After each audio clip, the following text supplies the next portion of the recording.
Ich stehe hier am Stand von Electronic Arts zusammen mit Patrick Söderlund. Er hat 1999 bei DICE angefangen, kümmert sich aber inzwischen um noch viel mehr Studios bei Electronic Arts. Trotzdem wird er uns jetzt hauptsächlich Fragen zu Battlefield 3 beantworten, und zwar Fragen von der GameStar-Community. Hey Patrick, it's great that you're with us. Thank you. So what I'd like to do is ask you some questions our community has asked about Battlefield 3. Yeah. The first question comes from our user Grizzly. He's asking whether there will be a paid premium service for Battlefield 3 comparable to Call of Duty Elite. Well, the answer is we will absolutely have the same type of features as they, but it will be perfectly free. We won't charge you for it. Okay, that's a great answer. Next question is from Sir Hurl. He's asking, well, it's a very detailed question. He's asking about the friends list in Battlefield 3, because the friends list in Bad Company 2 just could contain 20 friends. So he had to kick people and pull new people in and something like that. Will you expand it for Battlefield 3?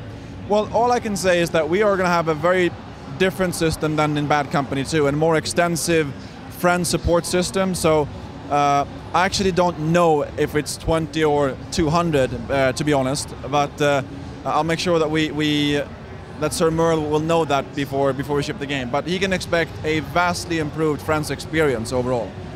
Okay. One question a lot of community members have asked is about the server browser, because there have been many problems with the server browser in previous Battlefield games. What will you do to increase stability and to increase functionality in Battlefield 3? Well, I think all we can do is, obviously, we've made a ton of games in the past, and I agree with you. Some of them, sometimes the server browser in particular hasn't been perfect. We are testing it more. We have experience under our belt, so I'm confident that we will have something that works quite well. So one question that has been asked by our user A-Forces, will there be modding tools? Well, as of now, we are not going to make any modding tools, no. Okay, why? Because if you look at the Frostbite engine and how complex it is, it's going to be very difficult for people to mod the game because of the nature of the setup of levels, the destruction, and all those things. It's quite tricky. So we think it's going to be too big of a challenge for people to make a mod. Yeah, another question that's been asked by our user Rare Hunter. It has been announced that Battlefield 3 will not contain a commander mode, but are you planning for any other tactical element that as a substitution?